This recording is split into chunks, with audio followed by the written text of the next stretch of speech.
Illegal aliens from Mexico were allowed to march through America's cities demanding citizenship. Some even waved the Mexican flag. But illegal aliens inside Mexico are literally on the run. Most are from Guatemala and Honduras. Some travel by train. Some hide. They're trying to stay one step ahead of the Mexican police. The Mexican government was outraged by the movement to build a new wall on America's southern border. Mexico's foreign secretary went before the cameras to protest that Mexican immigrants are not felons or terrorists. They are human beings who deserve respect and the opportunity to live with dignity. But in Mexico, when it comes to the treatment of its illegal aliens, it's do as I say, not as I do. Mexico has called U.S. immigration policy harsh and has called the proposed wall on the U.S.-Mexico border shameful. But some have called Mexican immigration policy hypocritical. Enter Mexico illegally and you're treated as a felon. If you're caught by the federal police, you'll be fortunate if you're only deported. The unfortunate are robbed, abused, raped, or even murdered by corrupt police officers. Fernando Aguiar Neri coordinates Red Cross efforts to help illegal aliens inside Mexico. When people approach us, they are usually fearful that we work with the government and are afraid of being reported. One of the 7 principles of the Red Cross is complete neutrality and independence, so we can't cooperate with the Mexican government on the illegal alien issue.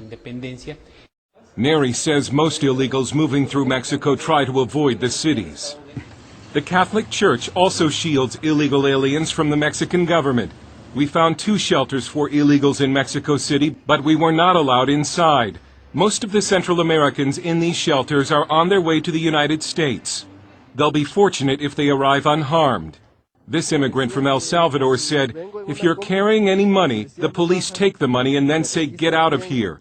This one says we still have 20 days of travel to reach the United States. But if you're a Mexican citizen wanting to enter the U.S. illegally, then you can count on the Mexican government's full help and support. It even has a special department called Grupos Beta that allegedly helps Mexicans cross the U.S. border illegally. Although in an interview with CBN News, the head of Mexico's immigration service, Hipólito Trevino, denied it. Grupos Beta is the Mexican government initiative which does not help people cross the border, but they do assist them when they have problems in the border area. But Grupos Beta gives them this booklet, which includes tips on how to safely cross the U.S. border. Trevino denied the allegation that the immigrants are also given maps by the government. No maps. No maps. Okay. No recommendations about los animales venenosos. We give them recommendations about the dangerous animals they'll encounter, how much water they need every day, what to do in case they get lost, what to do in case they get detained by the Border Patrol, which paths are dangerous because of crime. The reason for the government's help? Cash sent home by Mexicans in the U.S. constitutes the second biggest source of foreign currency in Mexico after the oil industry. $20 billion last year, or 2% of Mexico's GDP. About 10% of Mexico's population is now living in the United States, over 10 million people.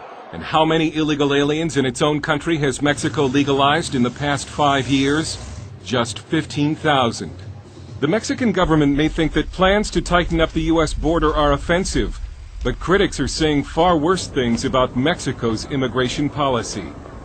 Dale Hurd, CBN News, Mexico City.